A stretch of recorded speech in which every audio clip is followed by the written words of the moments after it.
രാജീവ് ചന്ദ്രശേഖരെ പരാജയപ്പെടുത്തിയത് ഉത്തരവാദി വി രാജേഷിനെതിരെ തലസ്ഥാനത്ത് പോസ്റ്റർ. കോൺഗ്രസിൽ നിന്ന് പണം വാങ്ങിയെന്ന ആരോപണം. രാജേഷിന്റെ സാമ്പത്തിക വളർച്ച അന്വേഷിക്കണമെന്നും പോസ്റ്റർ. ബിജെപി സംസ്ഥാന കമ്മിറ്റി ഓഫീസിന് സമീപം പോലീസിൽ പരാതി നൽകി വി രാജേഷ്.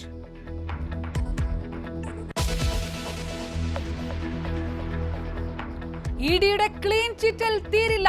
കൊടകര കുഴൽപ്പണ കേസ് ആയുധമാക്കാൻ സിപിഎമ്മും കോൺഗ്രസും. ബിജെപിക്കായി ഇഡി രാഷ്ട്രീയം കളിക്കുന്നുവെന്ന് കോൺഗ്രസ്. യഥാർത്ഥ കള്ളനെ പിടിക്കാൻ ഇഡി തയ്യാറായില്ലെന്ന് കെ സുധാകരൻ.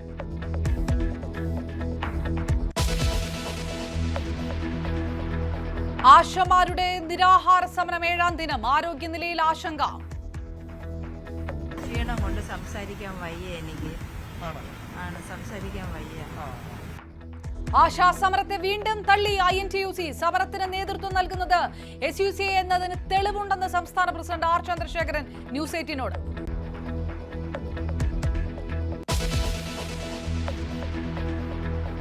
ഈ കാലത്തും കറുപ്പ് ലേബലിംഗോ നിറത്തിന്റെ പേരിലുള്ള അധിക്ഷേപത്തിനിരയെന്ന് ചീഫ് സെക്രട്ടറി.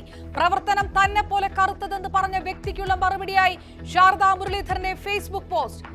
ആലപ്പുഴ കളക്ടറേറ്റിൽ അയിത്താചാരണമെന്ന പരാതിയിൽ പോലീസ് ജീവനക്കാരുടെ മൊഴി രേഖപ്പെടുത്തും. വകുപ്പ് തല അന്വേഷണവും പുരോഗമിക്കുന്നു.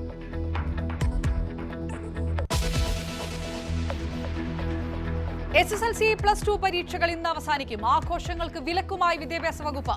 ആഘോഷങ്ങൾ നടക്കുന്നില്ലെന്ന് അധ്യാപകർ ഉറപ്പുവരുത്തണം.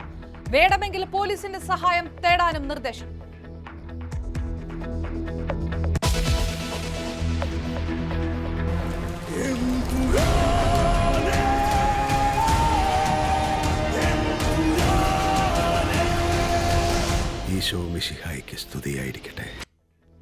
വരുന്നു നാളെ എമ്പുരാനെ കാത്ത് ആരാധകർ.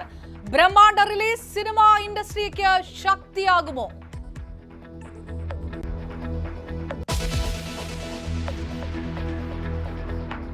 നിയമസഭാ തെരഞ്ഞെടുപ്പിന് 1 വർഷം മാത്രം ബാക്കി നിൽക്കെ തമിഴ്നാട് രാഷ്ട്രീയത്തിൽ നിർണായക നീക്കങ്ങൾ.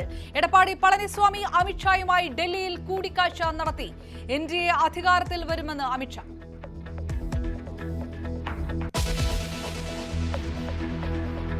ലോകകപ്പ് ഫുട്ബോളിന് യോഗ്യത നേടിയ അർജന്റീന. നേട്ടം യുറുഗ്വായ് ബൊളീവിയ മത്സരം സമനിലയിലായതോടെ ബ്രസീലിനെ തോൽപ്പിച്ചത് 1-നെതിരെ 4 ഗോളുകൾക്ക്.